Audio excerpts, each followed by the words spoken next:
주제 바꾸도록 하겠습니다. 요즘 좀 떠들썩하게 만든 한 인물이 있습니다. 바로 홍정욱 전 의원입니다. 그의 SNS에 이 같은 글이 올라오면서 상당히 많은 시선을 모았는데요.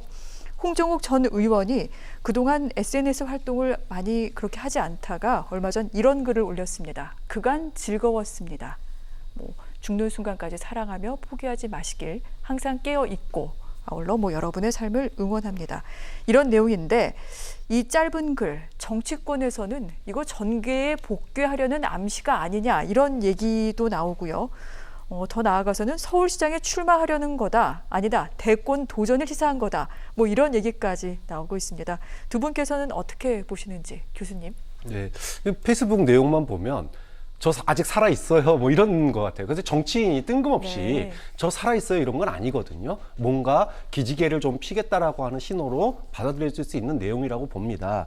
그런 점에서 인물난을 겪고 있는, 지지율에서 통합당이 이제 어느 정도 여당을 많이 쫓아간 상황이기 때문에 적합한 인물을 지금 찾지를 못하고 있는 거 아니겠습니까? 당장 내년 봄에 서울시장 선거 또 부산시장 선거를 치러야 되는 입장인데 이렇다 할 후보군이 없는 상황에서 상대적으로 신선한 이미지를 가지고 있는 홍정욱 전 의원의 등장이라고 하는 건 야당 지지층, 통합당 지지층에게는 무궁무진한 상상력을 불러일으키기에 충분하다라고 기대는 할 수 있을 것 같습니다. 근데 문제는, 현실은 뭐냐 하면 홍정욱 전 의원 그러면은 많은 사람들이 누구지?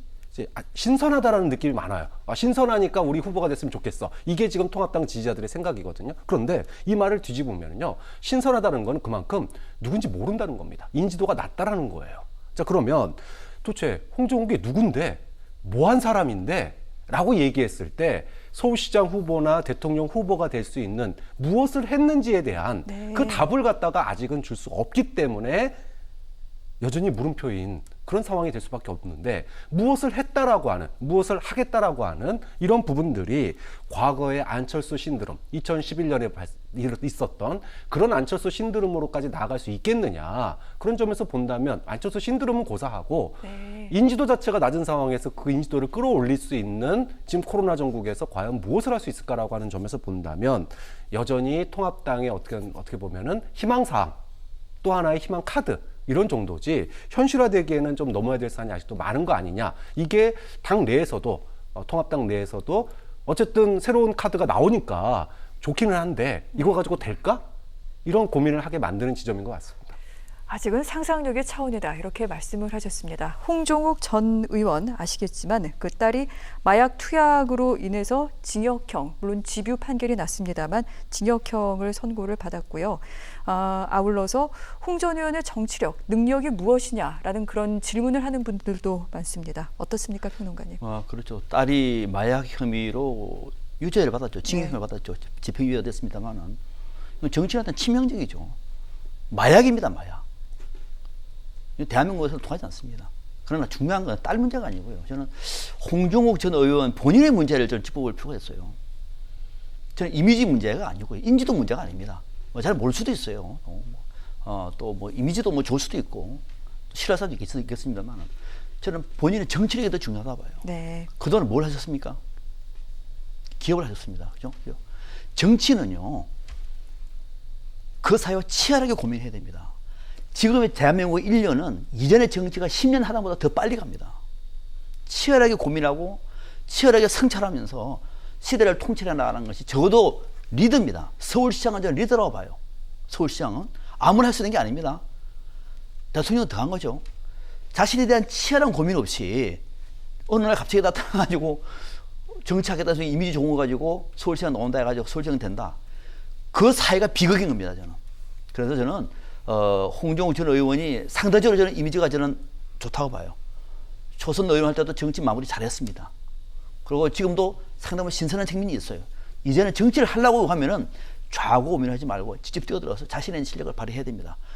국제사회 국제 문제부터 노동 문제까지, 민생 문제까지, 경제 문제까지, 주택 문제까지 본인의 실력을 가지고 얘기를 한 건 저는 1등이고요. 1번이고 그 다음에 본인이 못하는 어떤 조직의 문제라든지 또 시간이 나면은 딸 문제나 가족 문제를 얘기하는 게 순서인데 아직은 본인의 실력은 아무것도 없어요. 뭔지 모르겠어요. 그냥 그 괜찮은 이미지?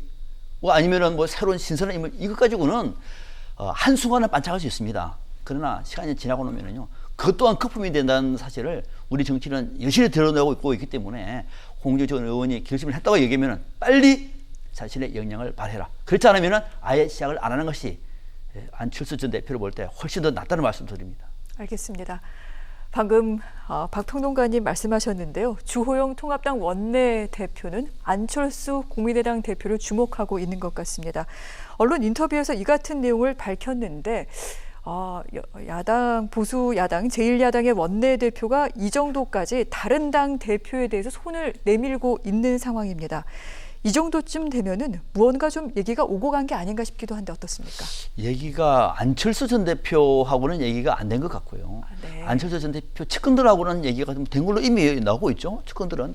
근데 이제 안철수 전 대표의 의중이 중요한데 네. 안철수 전 대표 측근들은 뭐 노골적으로 지금 통합당하고 얘기를 하고 있고 실제로 안철수 전 대표를 지지했던 사람들은 이미 통합당으로 가 있잖아요.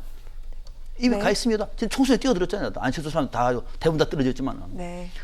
이런 와중에 이제 안철수 전 대표가 어떤 생각을 하냐가 중요한데 살짝 저는 정치적으로는 거의 같이 한다고 보고 있습니다. 지금도 정치적인 노선이나 모든 것이. 그런데 안철수 전 대표가 갖고 있는 마지막 지대는 제3지대 정치입니다. 네. 그렇죠?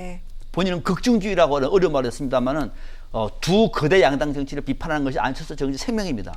이것을 던지고 통합당하고 손을 잡는 순간에 선거의 승리가 아니라 안철수 전 대표의 정치는 그걸로 끝장나는 겁니다. 이것을 알고 있기 때문에 안철수 전 대표는 결론을 못 내렸는데, 그러나 통합당에서는 통합을 하면서 뭔가 새로운 어떤 분위기 세신에 도움이 된다고 판단하기 때문에 그러면 하겠죠. 안철수 전 대표가 잘 판단해야 됩니다. 절로 가는 순간 그동안에 쌓아왔던 모든 정치가 한꺼번에 무너지는 것이 아니라 돌맞는다는 사실을 명심하기 바랍니다. 알겠습니다. 자, 박평론가께서는 굉장히 이 부분 좀 비판적으로 보셨는데 교수님의 생각은 어떻습니까? 저도 뭐 비슷합니다. 그러니까 네. 안철수 전 대표 그러면은 제3의 정치, 그리고 기성 정치권에 대해 처절한 어떤 반성을 요구하면서 출발을 했고, 이게 안철수 정치의 뭐 알파자 오메가인데, 어느 한편을 서게 되는 순간 안철수 정치는 사멸하는 겁니다. 소멸되는 거예요. 좀 그런 점에서 지금 통합당에서는 지금 문재인 정부 반대하잖아. 그러니까 넘어와, 같이 하자 그러는데, 이제 안철수 대표는 안 넘어가겠다는 거예요. 그래서 순간 자기 끝이라는 걸 알기 때문에.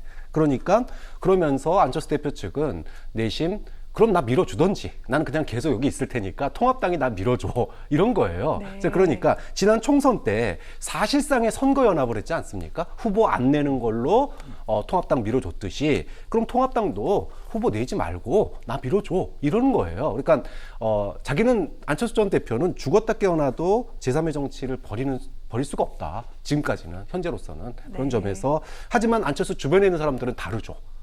이제는 더 이상 정치에 터전이 없는 겁니다. 그래서 주변 사람들이 다 지난 총선 때 통합당으로 건너간 건데, 나홀로 지금 서 있는 안철수 전 대표가 만약에 통합당에 들어간다. 그럼 통합당으로서는 기존의 문재인 전 대통령을 했다가 돌아선 중도층의 표심을 어느 정도 가져올 수 있기 때문에 굉장한 아마 이점을 얻게 될 겁니다. 하지만 대선까지 내다봤을 때, 그러면은 안철수 전 대표는 어쨌든 통합당 내에서 상당한 그 대선 주자로서의, 또는 네. 차기 또는 차차기 주자로서의 이미지 역량을 위상을 가질 수밖에 없게 되는데, 그렇게 됐을 때 통합당에서 과연 새로운 인물이, 안철수를 넘어설 수 있는 새로운 인물이 나올 수 있을까?